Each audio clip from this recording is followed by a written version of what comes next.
अस्सलाम वालेकुम जी। ਮੰਨੋ ਨਾ ਮੰਨੋ, ਅੱਜ ਦੇ ਮਾਦੀ ਦੌਰ ਦੇ ਵਿੱਚ ਸਭ ਤੋਂ ਵੱਡੀ ਮੋਟੀਵੇਸ਼ਨ ਪੈਸਾ ਹੈ। ਮੈਨੂੰ ਯਾਦ ਹੈ ਜਦੋਂ ਛੋਟੇ ਹੁੰਦੇ ਸਨ ਤੇ ਵੱਡੇ ਕਹਿਣਾ ਆਖਣਾ ਪੁੱਤਰ ਜਾਂ ਡਾਕਟਰ ਬਣੋ ਜਾਂ ਇੰਜੀਨੀਅਰ ਬਣੋ, ਇਹੋ ਜਿਹਾ ਕੰਮ ਕਰੋ ਜਿਸ 'ਚ ਪੈਸਾ ਹੋਏ।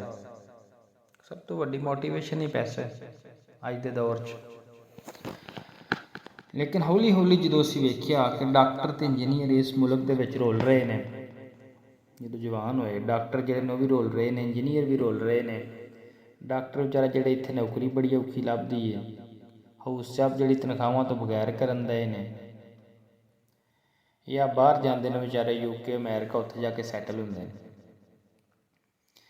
ਆ ਯੂਟਿਊਬਰਾਂ ਦਾ ਬੜਾ ਫੱਬਿਆ, ਜਿਹੜੇ ਕਲਾਸ ਦੇ ਵਿੱਚ ਵਿਹਲੇ ਹੁੰਦੇ ਸਨ, ਜਿਨ੍ਹਾਂ ਨੂੰ ਪੜ੍ਹਾਈ ਪੜ੍ਹੂਈ ਵੱਲੋਂ ਵਿਹਲੇ ਸਨ, ਗੱਲ ਚੰਗੀ ਸੁਣਾਉਂਦੇ ਹੁੰਦੇ ਸਨ, ਉਹਨਾਂ ਦਾ ਕੋਈ ਟੈਲੈਂਟ ਕੰਮ ਕੀਤਾ, ਯੂਟਿਊਬ ਬਣ ਗਈ, ਟਿਕਟਾਕ ਬਣ ਗਈ, ਇੱਥੇ ਕੰਮ ਚੰਗਾ ਫੱਬ ਗਿਆ। ਹੁਣ ਕਿਹੜੀ ਲੋੜ ਨਿਆਣੇ ਨੂੰ ਮਿਹਨਤ ਕਰਕੇ ਡਾਕਟਰ ਬਣਨ ਦੀ ਜਾਂ ਉਰਾਂ ਪਰਾਂ ਕੋਈ ਕੰਮ ਕਰਨ ਦੀ।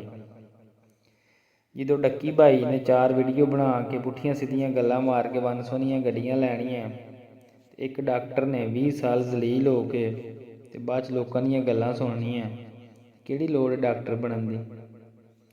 ਡੱਕੀ ਭਾਈ ਬਣੋ ਜਾਂ ਮਿਸਟਰ ਪਤਲੂ ਬਣੋ ਜਾਂ ਅਲੀਜ਼ੇ ਸਹਿਰ ਬਣੋ, ਠੀਕ ਹੈ।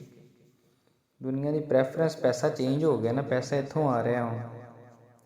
ਇਸ ਵਾਸਤੇ ਆਉਣ ਵਾਲੇ ਵਕਤ 'ਚ ਲੋਕ ਡਾਕਟਰ ਨਹੀਂ ਬਣਨਗੇ, ਹੁਣ ਇੰਜੀਨੀਅਰ ਨਹੀਂ ਬਣਨਗੇ, ਪ੍ਰੈਫਰ ਨਹੀਂ ਕਰਨਗੇ। ਇਹਨਾਂ ਚੀਜ਼ਾਂ 'ਤੇ ਬੱਚੇ ਜਾਣਗੇ, ਯੂਟਿਊਬਰ ਬਣਨਗੇ, ਟਿਕਟੋਕਰ ਬਣਨਗੇ। ਪਤਾ ਕਿ ਪੈਸਾ ਇੱਥੋਂ ਆ ਰਿਹਾ, ਫੇਮ ਇੱਥੋਂ ਮਿਲ ਰਹੀ ਹੈ।